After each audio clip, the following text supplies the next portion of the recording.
The walk took 14 minutes. Sarah Nolan had made it hundreds of times, from the front door of the dental practice on Granger Street, through Millfield Park, along the Canal towpath, and home to the flat on Ambrose Lane that she shared with her best friend. She knew every crack in the pavement, every tree along the park path, every bend in the canal where the water went dark and still and reflected the lights of the city above. On the evening of Thursday, the 7th of November, she finished her shift at 6:15 p.m., pulled on her coat, picked up her bag, and texted her flatmate 4 words: "Leaving now. Save dinner." She was 29 years old, 14 minutes from home, walking a route she could have made with her eyes closed.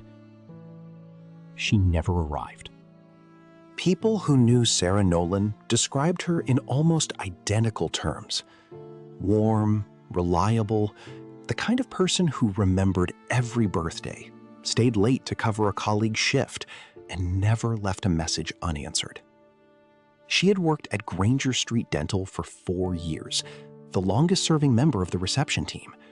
Her colleagues described her as the first voice clients heard when they called, and the person who made nervous patients feel like they were going to be all right. Outside of work, she was 12 weeks into training for a charity 10K, 3 weeks from signing the lease on her first solo flat, flights already booked home for Christmas. No history of mental health difficulties, no financial concerns, no relationship in crisis. No reason that anyone who loved her could name to simply not come home. She was, by every account, completely fine. And she was 14 minutes away. Officers reached the canal within the hour. The following morning, the canal was searched in full. Dive teams, sonar equipment, both banks swept on foot for 800 meters in either direction from the last phone signal. Every section of undergrowth between the park exit and the footbridge was photographed and recorded. They found nothing. 3 days later, on the Sunday morning, a jogger found something in the undergrowth on the western bank. 30 meters past the footbridge, wedged between the exposed roots of an oak tree that leaned out over the water. It was Sarah's bag. Her purse was inside, her keys, 42 pounds in cash, untouched, a packet of mints, a lip balm with the cap worn down in the specific way her flatmate recognized immediately. Her phone was not inside. That stretch of bank had been searched. Officers had walked the western bank twice in the 24 hours after her disappearance, which means one of 2 things. Either the bag was there and was missed, pushed far enough into the root cavity to escape a torchlit walking search, or it had been placed there after the search was complete. Investigators then examined the CCTV coverage of the towpath itself. The traffic camera at the park junction, working. The exit camera at the park's northern gate, working. And then, a gap. A single camera, positioned on the towpath, designed to cover the 140-meter stretch between the park exit and the footbridge, had been offline since the Monday of that week.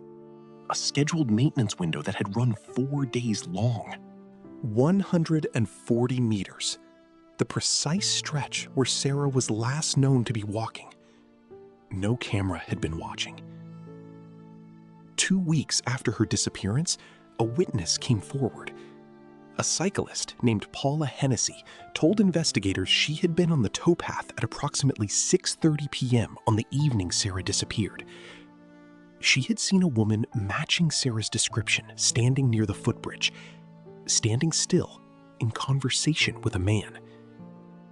The man was described as average height, wearing a dark jacket, navy, possibly black. The conversation, viewed from a distance, did not appear confrontational. Paula assumed they were acquaintances. She did not slow down. She did not look back. A second witness, a resident whose back garden borders the canal, 40 meters upstream from the footbridge, told investigators that at approximately 6:35 p.m., She had heard a raised female voice coming from the direction of the water. She had not looked out. She assumed someone was on a phone call.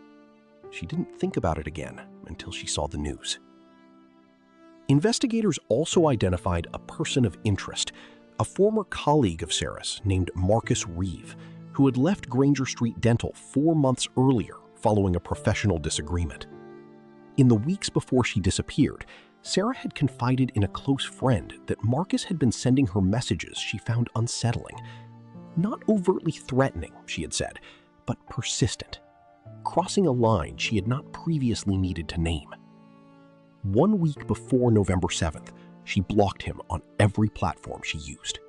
Marcus Reeve was interviewed twice by police. He was never charged. He no longer lives in the city. Sarah Nolan has not been found. Her case remains active. A family liaison officer has maintained contact with her family without interruption since the opening week. Public appeals have been issued on the anniversary of her disappearance every year since, without exception. The charity 10K she was training for was completed by her colleagues that following spring. Every runner wore a lanyard with her photograph. 6 months after she disappeared, the Canal towpath received continuous, uninterrupted CCTV coverage along its entire length. Every meter, every angle. No gaps. It was installed following a campaign run by her family. She always texted me when she was nearly home. Just a little message, 2 minutes away, or 1. That's all I'm waiting for. That text. Sarah's mother, 2 years after the disappearance. Her mother still leaves the porch light on. Every night since November. 14 minutes. A canal path she had walked 100 times. And a city that still has no answer. If you have information about a missing person, contact your local police or missing people at missingpeople.org.uk. Cases like this one stay open because someone, somewhere, knows something they have not yet found the courage to say. A porch light has been on every night since the 7th of November. Sarah Nolan's family is still waiting.